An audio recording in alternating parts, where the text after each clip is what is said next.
तो आप सभी का स्वागत है एक नई हॉरर वीडियो में। जय महाकाल। तो अगर आपको ये वीडियो पसंद आए तो लाइक सब्सक्राइब शेयर ज़रूर करिएगा। Let's start.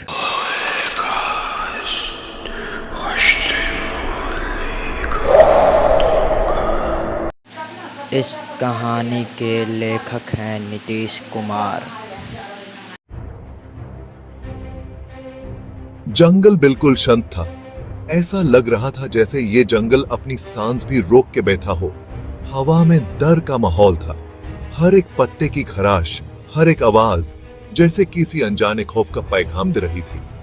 कसोल के पेड़ रात के आसमान में खरौने वाले पंजों की तरह खड़े थे।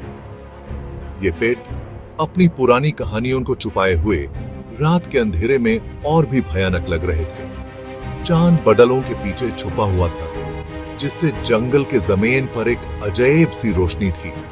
ये रोशनी जैसे किसी पुरानी कहानी का एक हिस्सा हो जो सिर्फ रात को ही जिंदा होती है। कहानियों में कहा जाता था कि इन जंगलों में पुराने राज छुपे हुए हैं, राज जो सिर्फ रात के अंधेरे में ही जिंदा होते हैं और दिन के उजाले में खो जाते हैं। राज जिसे जगाना ठीक नहीं था।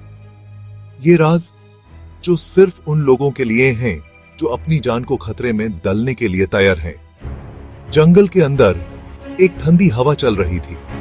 ये हवा जैसे किसी पुरानी कहानी का एक हिस्सा हो जो सिर्फ रात को ही जिंदा होती है। इसमें गीली मिट्टी और सड़ रही पट्टियों की बदबू थी। ये बदबू जैसे किसी पुरानी कहानी का एक हिस्सा हो जो सिर्फ रात को ही जिंदा होती है। तुम्हारी रीढ़ की हड्डी में सिहरन दौड़ गई, जैसे कोई तुम्हारी हरकत पर नजर रखे हुए हो, या फिर जैसे कोई पुरानी कहानी का एक हिस्सा हो जो सिर्फ रात को ही जिंदा होती है।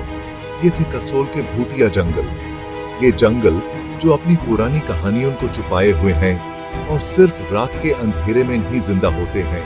और आज रात ये चार और जानों को निगलने वाले थे। ये रात जो सिर्फ उन लोगों के लिए है जो अपनी जान को खतरे में डालने के लिए तैयार हैं।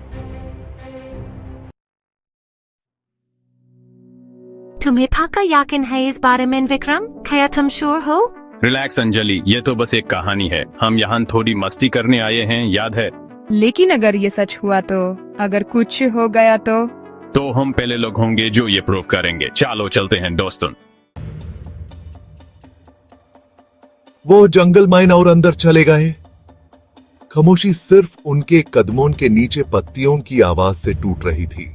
हर कदम के साथ बेचैनी का एहसास उन पर छा गया। अंधेरा उन पर हावी होता जा रहा था। उन्हें घुटन हो रही थी। उन्हें डिहिरी डिशी की। तुमने ये सुना? काया सुना? वो सरसराहट की आवाज। लग रहा है जैसे अंदर कुछ हिल रहा है। वो रुक गए, ध्यान से सुन रहे थे। सरसराहट की आवाज फिर आई, इस बार ज्यादा पास। साथ में एक धीमी गुर्राहट थी जिससे उनकी रीढ़ की हड्डी में सिहरन दौड़ गई, लेकिन वहन कुछ भी नहीं था। जैसे जैसे वो आगे बढ़ते रहे, विक्रम ने कुछ अजीब नोटिस किया। रात का अंधेरा और गहरा होता जा रहा था और हर कदम के साथ उसकी दिल की धड़कन तेज होती जा रही थी। एक पर्चे उनका पीछा कर रही थी, एक पेड़ से दूसरे पेड़ तक। वो पर्चे इतनी तेजी से हिल रही थी कि उसका असर विक्रम के चेहरे पर साफ दिख रहा था।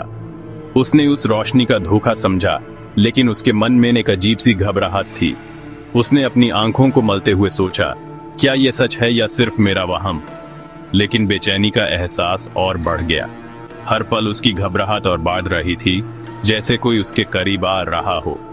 गाइस, मुझे कुछ ठीक नहीं लग रहा है, विक्रम ने कहा। उसकी आवाज धीमी थी।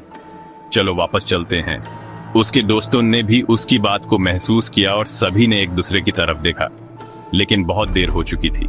वो पर्चे अब और करीब आ चुकी थी और उसकी हालत और भी खतरनाक लग रही थी।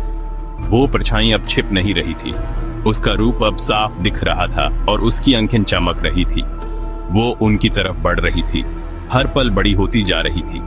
हर कदम के साथ उसका डर और बढ़ रहा था। भागो! अंजलि चिल्लाई।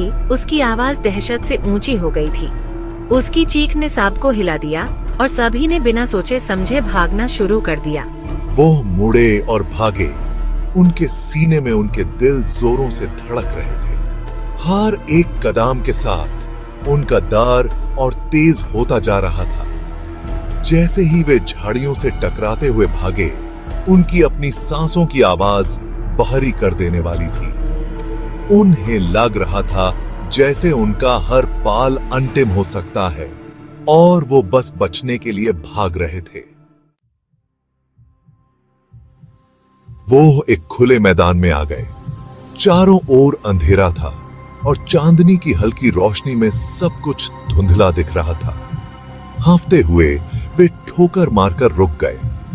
उनके दिल तेजी से धड़क रहे थे और हर कदम पर डर का साया मंडरा रहा था। लेकिन अब भागने के लिए और कोई जगह नहीं थी। चारों ओर घना जंगल था और हर दिशा में अंधकार फैला हुआ था। वो परछाई उन पर मंडरा रही थी। उसकी उपस्थिति ने हवा को और भी ठंडा बना दिया था। यह उन पर हावी थी। चांदनी रात में एक डार्क और खतरनाक सिलहूट। उसकी हरकतें धीमी और डरावनी थीं। वे एक साथ दुबके हुए थे, एक दूसरे को कसकर पकड़े हुए। वे अपने डर को छुपाने की कोशिश कर रहे थे। डर से उनकी आंखें फैली हुई थीं। वे देख रहे थे जैसे ही परछाई करीब आ रही थी। हर कोई सांस रोके खड़ा था। इसका रूप बदल रहा था और बदल रहा था, जैसे कि यह धुएं से बना हो। यह कभी एक जानवर की तरह दिखता तो कभी एक इंसान की तरह। वो क्या है? उसकी आवाज में घबराहट साफ झलक रही थी। नेहा फुसफुसाई, अपना चेहरा अपने हाथों में छुपाते हुए। उसकी आंखों में आंसू थे। राहुल, उसकी आवाज कांप रही थी। बहादुर बनने की कोशिश कर रहा था। हमें कुछ करना होगा, उसने कहा। मुझे नहीं पता, उसने कहा, लेकिन मुझे नहीं लगता कि यह दोस्ताना है। उसकी आंखों में डर और संदेह था। परछाई ने झपट्टा मारा। उसकी गति इतनी तेज थी कि कोई भी प्रतिक्रिया नहीं कर सका। हर कोई स्तब्ध रह गया। रात में एक खून जमा देने वाली चीख गूंज उठी। फिर सन्नाटा। जंगल ने अपनी सांस रोक रखी थी। परछाई गायब हो चुकी थी और विक्रम, अंजलि, राहुल और नेहा भी। अगली सुबह सूरज कसोल के प्रेतवाधित जंगल पर उदय हुआ। इसकी किरणों ने जंगल के फर्श को चमकदार रोशनी में रंग दिया। लेकिन शांति भ्रामक थी, क्योंकि जंगल अपने राज करीब से रखता था। चार दोस्तों का गायब होना एक रहस्य बना रहा। कुछ ने जंगल में दुबके हुए प्राचीन बुराइयों के बारे में फुसफुसाया। दूसरों ने इसे एक दुखद दुर्घटना बताकर खारिज कर दिया। लेकिन सच्चाई जंगल के साए में खो गई थी। एक बात तो तय थी, कसोल के प्रेतवाधित जंगल ने चार और पीड़ितों को अपने चपेट में ले लिया था और वे फिर से दावा करेंगे।